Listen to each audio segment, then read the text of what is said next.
when I talk to you, you can talk right back to me, or just kind of talk to the camera back there. Do what? Talk to me or talk to the camera? Camera. Okay. So I'll start, but truly this is just a you and me thing. We're just talking. And I want you to speak as organic and free as you were in that truck. Okay. If you mess up, don't worry about it. Say, let me do that over again, and I'll just edit it out. All right. Good? Hello, everyone. This is Rick Bosley, Real Estate Insights. Today, I'm sharing with you a cool conversation I had with my oldest son about his thought and journey playing baseball. So please welcome for the first time on the episode, my oldest son, Bradley Bosley. Hi, Bradley. Hello. So, Bradley, we were talking about your thought of baseball recently. Now, tell us about what you think about baseball right now. I think it's like fun. I've made a lot of friends when I was playing. Okay, lots of friends, lots of fun. You didn't always love baseball. How many days a week are you playing baseball right now, you feel like? I think 6 days a week. Whether it's a practice or a game, or sometimes you just go to a batting cage or get some lessons. Yeah. Okay. Are you sick of it? No.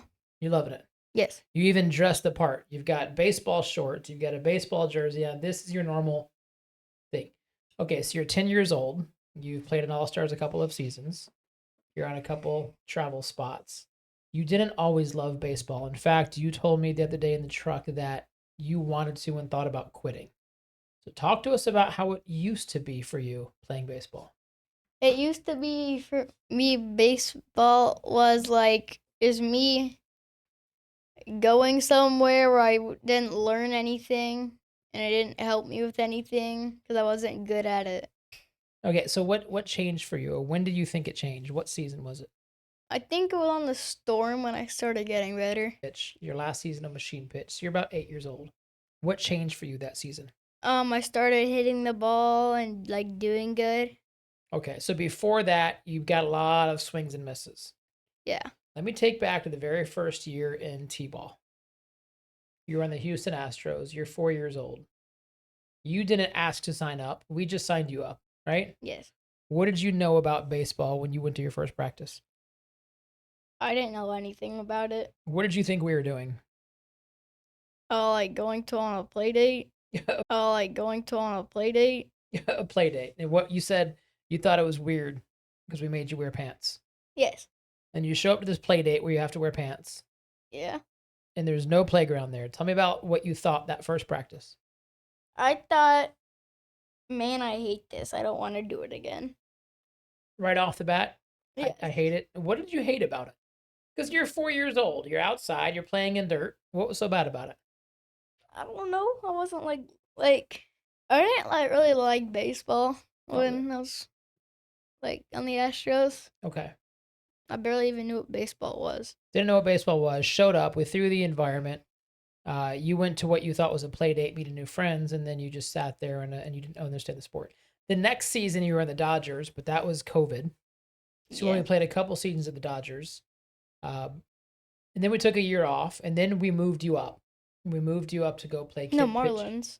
Oh, you're in the Marlins for 2 years. And then you skipped rookie. You said then we moved you up to go play kid pitch. Not kid pitch. We got rookie on the Pirates. Yeah. On the Pirates, we had to twist your arm to also go to practice. You said, I don't want to play. I don't want to quit. Or, I don't want to play. I want to quit, right? Yes. On the Pirates. That was probably the most fun season we ever had. Not for me. Tell me about that. I only had one hit the entire season. It rolled a few feet, and then the catcher got it and got me out. So you 0 batting average. Yes. How did you feel when you went up to the plate week after week after week, not getting hits? I didn't even try to hit the ball. You kind of gave up. Yeah. Okay. And then that first hit, did it light something for you, or was it like, whatever, because I still got out? And I was like, wow, I didn't know I could hit, but I'm still bad. Still bad. Okay. So started off in T-ball, didn't know it. You did it as a play date, but you were 4, 5, and 6 years old, so you just listened to your parents. Yeah. Then you play first year of rookie pitch. You didn't get a hit at all. Didn't have any fun. You finally got a hit, and you're like, okay, I hit it, but I'm still bad. So when we said, do you want to play next season? You said? No. No. And we said? do it. Can you imagine if you would have quit? No. No. Now tell us about your baseball experience. So you were on the Storm, then you led the team in hits, or you're pretty close to it. Yeah, I think Emery was in front of me. Okay, so Emery led the team in hits. You were right there, Yeah. right behind them. Your little brother had moved up first time he joined you. Yeah. And how was he his first year? Better than me in my first year. Okay. And now you're the big kid on the team. You're the 10-year-old. You got a new position this year. Tell me about the positions you like playing. I like playing pitcher, first base, and right field. Okay, no longer second base. Well, yeah, like second base. Okay, so outfield, first base, second base, pitcher. Yes. You play it all. Yeah. You used to just want to play second base. When I was a rookie, I wanted to play third base because I didn't get a lot of action there. But then when I moved up, I just wanted to get like hits to me. So then I moved to second base. And then I realized first base got the most action, and then I went to first base. What do you think changed for you that initially you said, I want to go where I can just hide, that I don't actually have to play, balls won't get hit to me, to all of a sudden you're going, now I want to go in a spot that I do get to play and I get to get a lot of action. What changed for you inside? I don't know. I think it was on the Mariners. Someone hit to me on third base, and I got them out, and I was like, oh, this is fun. I want to get more action. Okay. And then I moved to second base. Okay. Have you ever made an error? Yes. Have you ever made a mistake? It wasn't an error. You just went the wrong direction. Yes. When that happens, how do you process that? What's going through your head at that moment? I'm like, I made a mistake. I can do better next time because now I know. Now what you to know. not to do. John Maxwell is a leader and he's an author and he has a book and it says, sometimes you win, sometimes you learn. You ever heard that? Yeah. What are you used to hearing? Sometimes you win, sometimes you Lose. That's what we're used to hearing. He says sometimes you win, sometimes you learn, because even if you lose or make a mistake or make an error, you have a choice in that moment to learn or to just pout about it. Yeah. How do you, as a 9 and 10-year-old playing this game that you're now trying to compete, you understand the game, how do you stay positive if you strike out or a ball goes through your legs or if you make a bad decision? How do you stay focused? How do you stay positive? I just like forget about it and move on. Okay. So advice out there to these 6, 7-year-olds. You heard what I said there? Mm-hmm. You didn't do it? Should I do it again for you? Advice out there for the 6, 7-year-olds. 6, 7. There it is. For the 6, 7-year-olds who maybe don't understand the game. They're not very good. They're not hitting the ball. They're not getting success. And they want to quit. What advice do you have? Just keep playing and you'll eventually be good. Okay. So now you're 10 years old. What's your baseball goals? What do you think is the next thing you want to work on? The next thing I want to work on is next season I want to hit at least 3 home runs. Oh, so we're learning to hit there. Yeah. When you think about hitting now versus how you used to think about hitting, what's different for you? What have you learned about hitting? When I was on the Pirates, I used to not want to go up to bat because I was scared. Okay. And then now I'm excited to go up to bat because I know I'm going to hit. So your confidence changed. Yes. So you got better, you practiced, you failed forward, and then your confidence grew. Yes. Is baseball more fun now than it used to be? Yes. Because you know what? Because I know,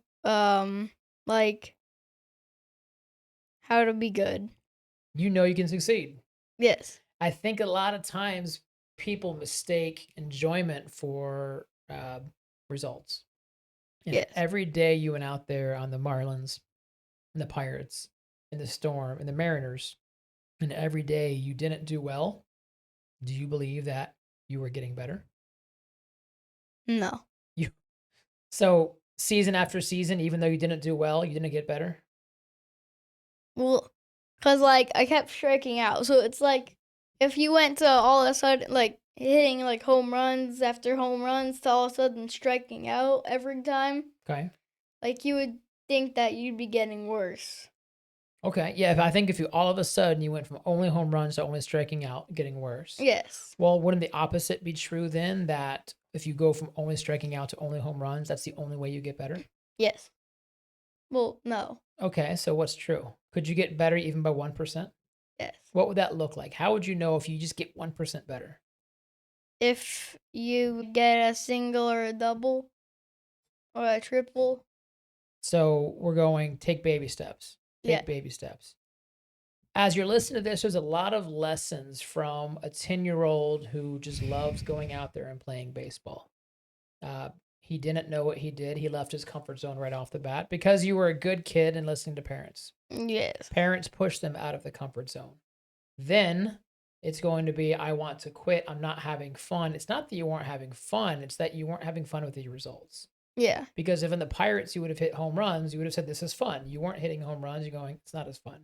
Yeah. So I think we have to not confuse results with enjoyment. Stay persistent. Focus on getting better every day. When you fail, keep a positive mindset. Yeah. And all of a sudden, work is fun. Because it's kind of your job, right? Yes. Like, what's your job? If you say, this is my job, what responsibilities does Bradley have? Like chores? Just everything in life. Like, daddy goes to work, sells houses, leads teams, runs offices, coaches baseball, feeds his kids. What do you do? I just try to improve me and other people. Well, that's a very strong answer. You've got chores. Yeah. You've got little brothers. Yeah. So how do you improve yourself? What's something you can do to improve yourself every day? I can practice hitting off the tee in the batting cage in the backyard. Is there anything else that you would want to tell me as dad or as coach or as the guy on this podcast right now that you think is important about your 5 years playing baseball? I think it's important that I used to be never hitting, and now I'm getting great hits almost every at bat that I'm up against. So is the important thing to stay with it? Yes. Stay focused? Yeah. Stay consistent? Is coaching important? Yes. You've gotten lessons at House of Arms this last year. Has that helped you? Yes. How has that helped you? It's helped me with hitting, pitching. But what about it? What about that coaching environment's different than when you come out on Wednesday nights and coach with the team?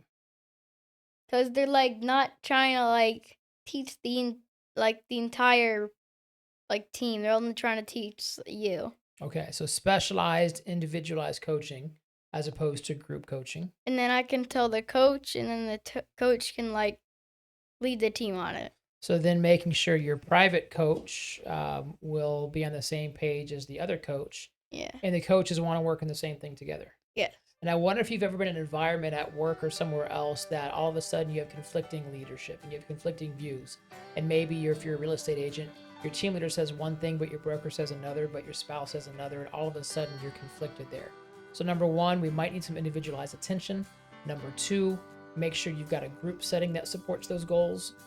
Number three, make sure that those goals are in alignment, that what you're working on there. Well, Bradley, this was your first episode joining us today, and I think there's a lot of leadership lessons people can take away from your perspective of baseball. What did you think? How was your first experience on the microphone? Oh, it was fun. Do you feel famous? Kind of. So what do you want to tell everyone out there who's watching YouTube or listening right now? What do you want to tell them to do? Just if you're not really doing good in something right now, just keep going, and eventually you'll get better. That's some good wisdom there. Okay, I was going to see if you wanted to say like and subscribe. You want to sign us off? Like and subscribe. What should they ring? The bell. Ring that bell for notifications. And my goal and my desire with the vision of what we're doing here is sharing leadership insights both in the workplace and in the home life. This is a cool example of how I can spend many of my weeknights, many of my Saturdays and Sundays with my boys. I've got 3 boys. He's the oldest, and it's about just getting better every day, challenging yourself, leaving your comfort zone, staying consistent, keeping the goal in mind. Take those losses, turn them into learning opportunities, and you will get better. Thanks so much for listening. Bradley, thanks for joining me. Everyone have a great rest of your day or evening, and we'll catch you next time. Take care. Bye.